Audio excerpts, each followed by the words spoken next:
Hello friends, welcome to Kalaivani's kitchen. நான் இன்றைக்கி உங்கள் எல்லாருக்கும் பன்னீர் ரோல் எப்படி செய்யறதுன்னு செஞ்சு காமிக்க போகிறேன். வாங்க, இப்போ இந்த எடுத்து வச்சுருக்கிற 300 கிராம் பன்னீரை எப்படி கட் பண்ணுறதுன்னு காமிக்கிறேன்.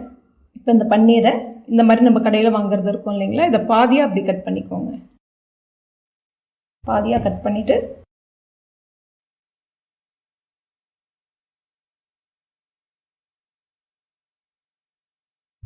இந்த மாதிரி நம்ம நீல வாக்கில் கட் பண்ணி எடுத்துக்கணும்.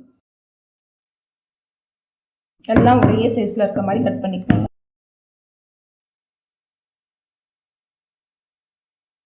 பாருங்கள், நான் எந்த மாதிரி கட் பண்ணியிருக்கேன்னு பாருங்கள்.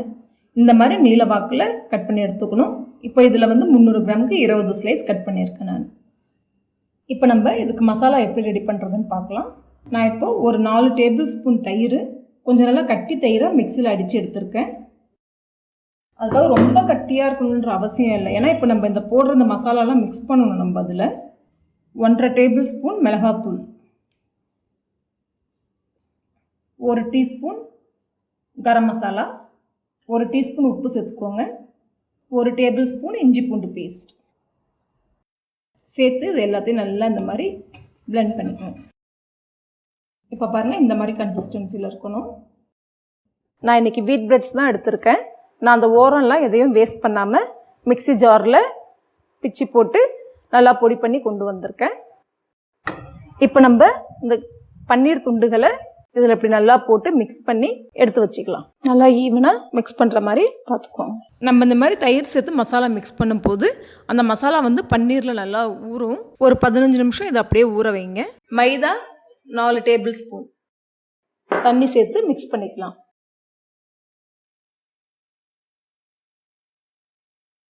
பாருங்கள், நல்லா கட்டி இல்லாமல் இந்த மாதிரி கன்சிஸ்டன்சிக்கு நீங்கள் மைதா மாவை மிக்ஸ் பண்ணிக்கோங்க.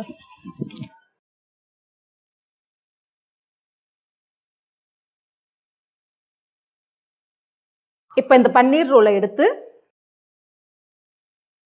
இந்த மைதா மாவில் இந்த மாதிரி நல்லா டிப் பண்ணிவிட்டு இந்த பிரெட் க்ரம்ஸில் மேலே கொஞ்சம் இப்படி போட்டு தூவிக்கோங்க.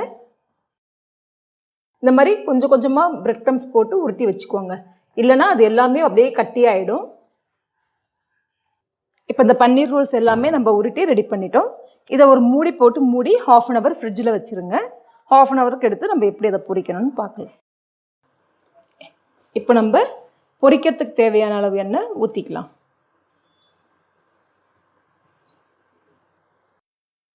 இந்த எண்ணெய் நல்லா சூடானதுக்கப்புறம் இந்த பன்னீர் ரோல்ஸ் எல்லாம் நம்ம இப்போ ஃப்ரை பண்ணி எடுத்துக்கலாம்.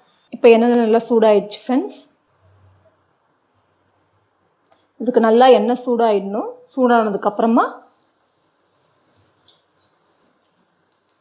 இந்த ரோல்ஸை 1 பை 1 ஆட் பண்ணிக்கோங்க.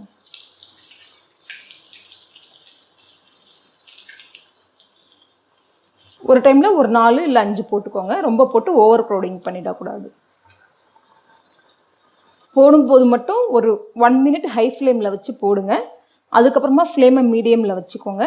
நல்லா கோல்டன் ப்ரௌன் ஆனவுடனே எடுக்கணும். நம்ம அதை கொஞ்சம் அப்பப்போ கொஞ்சம் டர்ன் பண்ணி விட்டுருங்க.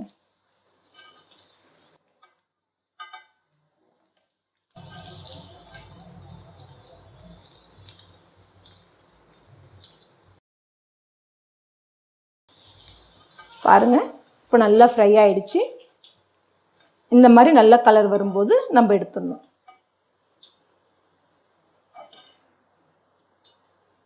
இப்போ அடுத்த பேட்ச் போட்டுக்கலாம்.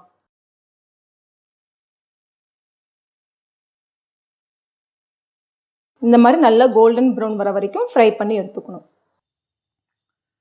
பாருங்க, இந்த பன்னீர் ரோல் எவ்வளோ கிறிஸ்பியாக நல்லா ரெடியாக இருக்கு.